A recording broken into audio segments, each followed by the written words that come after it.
با وقتی سوال میکنن کلیون چیه؟ حکمش چیه؟ سیگار حکمش چیه؟ حرامه؟ تنباکو حکمش چیه؟ حرامه؟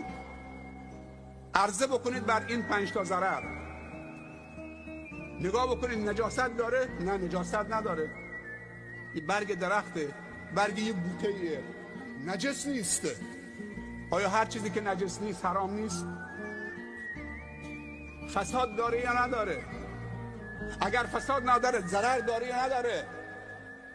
ضرر به عقل میرسونه یا نمیرسونه؟ ضرر به دین میرسونه یا نمیرسونه؟